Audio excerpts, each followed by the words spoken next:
Hi guys, and welcome back to another video. In today's video, we will be unboxing this Plextone 4life True Wireless Gaming Headset, and this is from plextonegaming.ph. If you're interested, please keep on watching.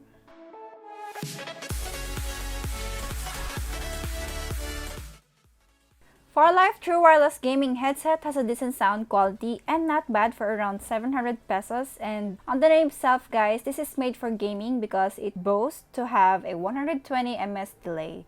Well, we'll see about that later on. Let's go ahead and proceed with the unboxing. Okay, yan. So, makikita nyo guys, maliit lang talaga tong box niya. Ayan. Tanggalin lang muna natin siya sa box. Okay, I have here color red earbuds, guys. May 3 colors na pagpipilian. They have blue, green, and red. Yung design niya for me is very nice and half ear siya, different from the one that I have. Okay, so here's the manual and warranty card. May kasama tong micro USB for charging, of course. Ito naman ay silicone wing. Sinusuot to sa earbuds if maliit sa ears mo yung buds, and it will make it more comfortable, I guess. Yan, so lagyan na natin siya sa case niya, guys. Once na nailagay na siya sa case niya, iilaw na siya agad, indicating na nag-charge na po siya. Then dito sa likod, guys, makikita nyo yung charging indicator ng case, which is very nice kasi walang ganito yung ginagamit kong TWS earbuds. Para alam natin kung kailangan natin siyang i-charge.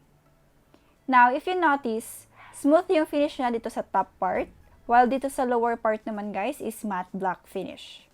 Dito sa top cover, translucent siya para makita nyo yung charging light ng earbuds kahit nakasara at hindi na natin siya kailangang buksan-buksan para makita lang kung nagcha-charge yung earbuds.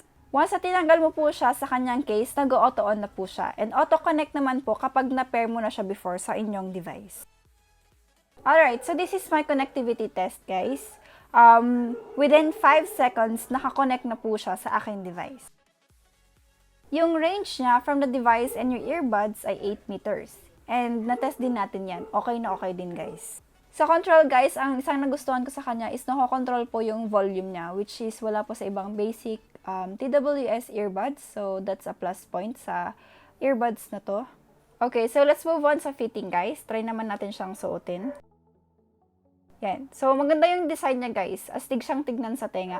Since half ear lang siya, guys, kahit nag-music ka, naririnig mo pa rin yung surroundings mo. Pwede kang makipag-usap or naririnig mo yung kausap mo. Pag kumakain ka, hindi yung nakakairita yung magmuya habang kumakain, yung ganon. Unlike pag in-ear, kapag nag-music ka, wala kang naririnig sa surroundings mo. Hindi rin siya nahuhulog kahit galaw ka ng galaw, kahit mag-exercise ka, tumakbo ka, okay lang siya, guys.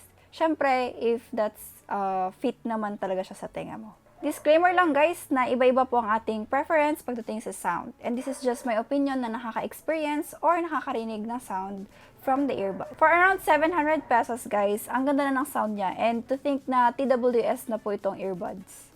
Buo po yung sound, hindi siya basag or tunog lata. Sa vocals naman, ang clear ng sound, guys. Hindi siya kulob. Ang isang napansin ko, hindi siya nagdo-drop connection while tinetest ko. Unlike yung isang TWS na gamit ko dahil na rin siguro sa Bluetooth 5.0 na to.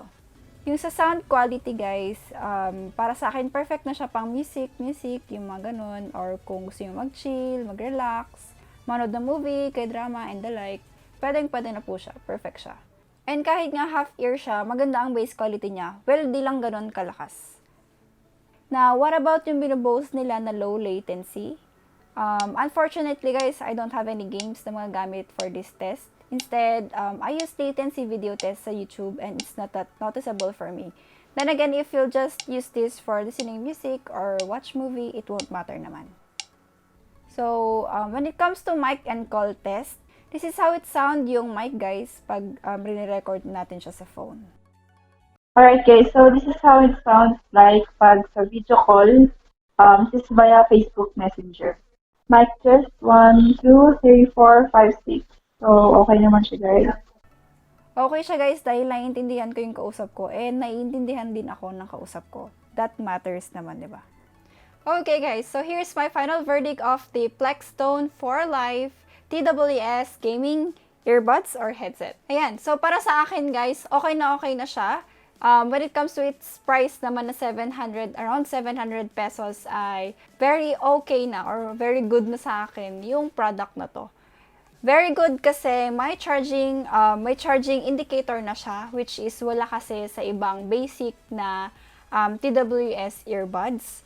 And for the design naman guys, very comfy and nice. And ang astig niya talagang tignan kapag suot mo siya. So, plus yan sa akin. Yung sa latency guys, don't expect much sa 120 ms na ina-advertise ng Plextone 4life. Gaya nga ng ginawa natin kanina na yung latency niya, yes, may latency or may delay siya, pero hindi naman po siya noticeable. So, that's basing it sa ating ginawang test kanina. Alright, and next one guys is yung case. Yung sa case kasi guys, medyo flimsy siya or parang mabilis masira, kumbaga. So, just be very careful na lang or give an extra careful na lang sa inyong charging case ng inyong earbuds. Iwasan na lang natin siyang madrop, mahulog, or siguro yung pag-open and close. Pero nga guys, sa kanyang price na around 700 pesos is bawing-bawi naman po siya doon sa battery life indicator niya, yung nasa likod. So, pwede na rin guys, parang quits na lang. Yung sa mic naman guys, wala akong problema sa mic. Kasi yung sa mic po, for me, as long as naririnig ko yung kausap ko, and naririnig niya ako, at nagkakaintindihan kami, lalo pag sa phone call, video call, okay na ako doon guys. Pero I won't recommend this pag magre-record ka. Gagamitin mo siya for recording, siguro for vlogging, and the like, okay? Lastly naman guys, sa sound quality, okay na sa sound quality guys. Kasi una, ang nagustuhan ko sa sound quality is yung bass, although hindi siya kasing lakas yung sa isang TWS earbuds ko.